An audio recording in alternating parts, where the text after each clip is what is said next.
ہائے ہائے مجھے معلوم نہ تھا کہ میری زندگی کی یہ چھوٹی چھوٹی غلطیاں میرے لیے آخرت میں کتنا بڑا عذاب تیار کروا رہی ہیں۔ میرے بھائیو، ہم زندگی میں ایسی بہت سی چھوٹی چھوٹی خطائیں کرتے ہیں جنہیں ہم بہت چھوٹا سمجھتے ہیں، اور ایک انسان کی یہ بھی فطرت ہوتی ہے کہ وہ کیا مثال مشہور ہے کہ اپنی آنکھ کا شہتیر بھی نظر نہ آئے اور دوسرے کی آنکھ کا تنکا بھی دکھائی دے۔ دوسروں کے عیبوں کو ہم خوب اچھالتے ہیں اور اپنی زندگی کے بڑے بڑے عیبوں پہ پردہ ڈالنے کی کوشش کرتے ہیں۔ آج ایک ایسے گناہ کی طرف میرے بھائیوں میں آپ کی توجہ مبذول کروانا چاہتا ہوں جس میں اللہ ماشاءاللہ سارا معاشرہ ملوث ہے۔ میرے بھائیو، قرآن کریم برہان رحیم کی وہ صورت کریم آپ کی خدمت میں پیش کرنے جا رہا ہوں جو ہماری زندگی بدل کے رکھ سکتی ہے۔ صرف ایک ہی صورت ہماری زندگی کے بہت سے اندھیروں کو غائب کر سکتی ہے، اور وہ ہے سورت ہمزہ۔ اللہ تعالیٰ ارشاد فرماتا ویل لکل ہمزہ لمزہ، خرابی ہے ہر تان کرنے والے، عیب لگانے والے کے لیے۔ میرے بھائیو، یہ ایک ابتدائی آیت آپ کی خدمت میں نے پیش کی۔ انشاءاللہ تبارک و تعالی یہ میں ساری صورت آپ کی خدمت پہ پیش کروں گا۔ سب سے پہلے آپ اس صورت کا شان نزول سماعت فرما لیں۔ تفسیر کشاف زمخشری کی متوفہ 538 ہجری، آپ فرماتے ہیں کہ یہ صورت ان لوگوں کے حق میں نازل ہوئی: اخنس بن شریق، امیہ بن خلف، ولید بن مغیرہ، اور یہ بدترین لوگ تھے، نعوذ باللہ استغفر اللہ۔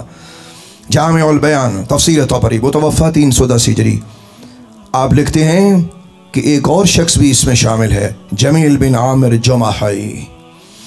اور تفسیر بحر العلوم سمرقندی متوفہ 375 ہجری، انہوں نے تو عجیب بات لکھی ہے۔ وہ کہتے ہیں کہ اس کا شان نزول کسی شخص کے لیے خاص نہیں ہے، بلکہ اس سے مراد ہر وہ شخص ہے کہ نعوذ باللہ جس میں یہ برائیاں اور عیب موجود ہیں۔ تو آئیو میرے بھائیو اور بہنوں، ہم تفسیر قرآن کی طرف پڑھتے ہیں۔ سب سے پہلے تو پہلی آیت کریمہ، وائل، ہلاکت ہے، خرابی ہے، لکل ہمزہ لمزہ، ہر ایک ہمزہ کے لیے، لمزہ کے لیے۔ یہ ہمزہ اور لمزہ کیا ہے؟ یہ عربی کے الفاظ ہیں، لیکن اس سے مراد کون کون ہے؟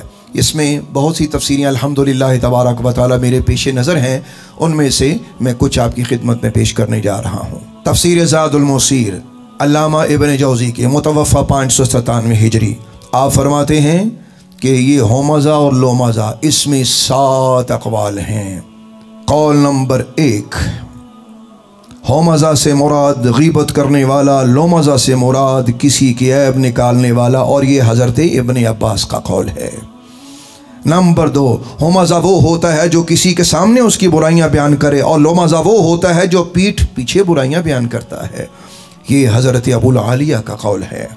نمبر 3، ہمزہ لوگوں کو تانے مارنے والا، لمزہ لوگوں کے نسب میں تانے مارنے والا، یہ حضرت مجاہد کا قول ہے۔ آپ نے معاشرے میں بڑے سے لوگوں کو دیکھا ہوگا کہ جو اکثر یہ کہتے ہیں، لو فلاں وہ چھوٹی سی قوم کا گھٹیا، دیکھو کیا نیچ قوم کا آدمی، استغفر اللہ، یہ لوگ اس میں شامل ہیں۔ نمبر 4، ہمزہ سے مراد آنکھ سے اشارہ کرنے والا، لمزہ سے مراد زبان سے تکلیف دینے والا، یہ حضرت قتادہ کا قول ہے۔ ہمارے معاشرے میں آپ نے بہت سے لوگوں کو دیکھا ہوگا کہ جو آنکھوں کے اشاروں سے بہت کچھ کرتے ہیں، مجلسیں بھری پڑی ہیں، لوگ بھرے پڑے ہیں، معاشرہ بھرا پڑا ہے، لوگوں کی جوانیاں برباد ہو گئی ان برے برے اشاروں میں، لیکن میرا مالک ان کے لیے کیا وعید سناتا ہے، یہ آپ کو آگے میں سنانے جا رہا ہوں۔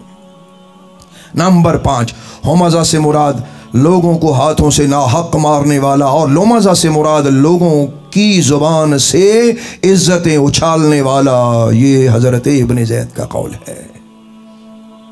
نمبر 6، ہمزہ سے مراد زبان سے غیبت کرنے والا، اور لمزہ سے مراد آنکھ سے برے برے اشارے کرنے والا، یہ حضرت سفیان ثوری کا قول ہے۔ آج ہماری آنکھیں کیا کیا کرتی ہیں، توبہ توبہ توبہ والعیاذ باللہ تعالی۔ نمبر 7، ہمزہ سے مراد غیبت کرنے والا، لمزہ سے مراد کہ انسان کو تانے مارنے والا، یہ حضرت مقاتل کا قول ہے۔ میرے بھائیو، آئیے اسے آگے بڑھتے ہیں۔ اللہ تبارک و تعالی ارشاد فرماتا ہے، الذی جمع مالا وعددہ، کہ وہ انسان کہ جو اپنا مال جمع کرتا رہے اور گنتا رہے۔ آج ذرا بتائیے کون شخص ہے کہ نعوذ باللہ استغفراللہ کہ جو اس بیماری میں مبتلا نہیں ہے لیکن اس مال جمع کرنے والے شخص کے ساتھ وہ شخص شامل نہیں ہوگا کہ جو اپنے مال کو اپنے اللہ کی راہ میں خرچ کرنے والا ہوگا۔ میرے بھائیوں، یہ تو کافروں کی صفت تھی، اپنا مال جمع کرتے، گنتے رہتے اور خوش ہوتے رہتے۔ مومنوں کا کام یہ ہوتا ہے کہ اللہ دیتا ہے وہ اللہ کی راہ میں لوٹاتے ہیں۔ پھر فرمایا یحسب ان مالہ اخلدا، وہ یہ شخص سوچتا ہے کہ اس کا مال اسے ہمیشہ باقی رکھے گا۔ توبہ توبہ توبہ توبہ۔ او میرے بھائیو، یہ کافرانہ صفت ہے، مال کا نشہ۔ لوگ کہتے ہیں ہر چیز کا نشہ ہوتا ہے، دولت کا بھی نشہ ہوتا ہے۔ یہ دولت کا نشہ یہ سر چڑھ کے بولتا ہے، بڑے بڑے لوگوں کو اس دولت کے نشے نے برباد کر کے رکھا، لیکن میرا اللہ فرماتا ہے یحسب ان مالہ اخلدا، کہ وہ لوگ جو گمان کرتے ہیں کہ ان کا مال انہیں لمبی زندگی دے دے گا، یعنی مال کے ساتھ زندگی کی بقا ہے، تو اللہ تعالیٰ ارشاد فرماتا ہے کلا لینبذن فی الحطمہ، استغفر اللہ، فرمایا نہیں، اس چکی میں یہ سب ڈال دیے جائیں گے۔ بعض مفسرین نے کہا کہ ان کا مال آگ کی نظر کر دیا جائے گا، لیکن قرطبی نے کیا کمال لکھا ہے، آپ فرماتے ہیں کہ صرف مال نہیں آگ کی نظر ہوگا، بلکہ ہر ہومزہ، ہر لومزہ اور ہر وہ شخص جو مال جمع کرتا ہے اور گنتا رہتا ہے اور اللہ کی راہ میں نہیں دیتا، یہ سب کے سب کلا لینبذن فی الحطمہ، کہ اس آگ کی چکی میں پھینکے جائیں گے۔ اللہ تعالیٰ فرماتا ہے مال تمہیں مجھ سے نہیں بچا سکے گا، میرے عذاب سے نہیں بچا سکے گا، میں آگ کی اس چکی میں پھینک کر تمہیں دردناک عذاب دوں گا۔ تو میرے بھائیو، اللہ تعالیٰ فرماتا ہے وما ادراک ما الحطمہ، اور تجھے کیا معلوم کہ وہ بھڑکائی ہوئی آگ کیا ہے؟ نار اللہ الموقدہ، وہ اللہ کی بھڑکائی ہوئی آگ ہے، التی تطلع علی الافئدہ، وہ جو دلوں پر پہنچ جاتی ہے، انہا علیہم مؤصدہ، وہ ان پر ڈھانپ دی جائے گی، فی عمد ممددہ، لمبے لمبے ستونوں میں۔ میرے بھائیو، یہ میں نے اختصار کے ساتھ آپ کی خدمت میں اس کا ترجمہ بھی پیش کر دیا۔ ذرا سوچئے گا، کیا آج ساری برائیاں ہم میں موجود نہیں ہیں؟ اے رسول خدا کے غلاموں، اے اپنے خدا اور اپنے رسول کو ماننے والوں، یہ برائیاں تو کافروں کی تھی۔ اللہ نے کافروں کی یہ صفات بیان کر کے ان کے لیے عذاب کی وعید سنائی، لیکن مفسرین یہ فرماتے ہیں جو شخص ان برائیوں میں مبتلا رہا اور بغیر توبہ کے مر گیا، اس کا انجام بھی یہی ہوگا، توبہ توبہ والعیاذ باللہ تعالی۔ میرے بھائیو، یہ اللہ کا قرآن ہے، یہ ایسی روایت نہیں ہے کہ جس کی قوت اور ذوف کے بارے میں آپ گفتگو کریں گے۔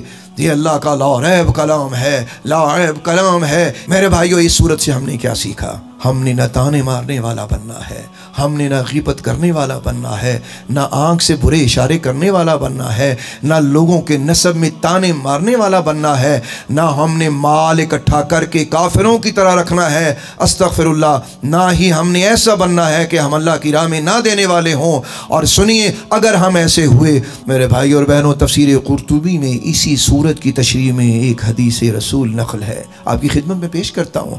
وہ فرماتے ہیں کہ پھر اللہ تعالیٰ ان پر فرشتے بھیجے گا، یعنی جب ان کو آگ میں پھینک دیا جائے گا، جن کے ساتھ آگ کے کواڑ یعنی دروازے، آگ کے کیل اور آگ کے ہی ستون ہوں گے، وہ ان پر ان کواڑوں کو بند کر دیں گے، ان پر کیل لگا دیں گے اور ان ستونوں کے ساتھ انہیں باندھ دیا جائے گا۔ کوئی سوراخ باقی نہیں رہے گا جس میں راحت داخل ہو سکے اور غم خارج ہو سکے، اور اللہ تبارک و تعالیٰ اپنے عرش پر ان لوگوں سے بے نیاز ہو جائے گا۔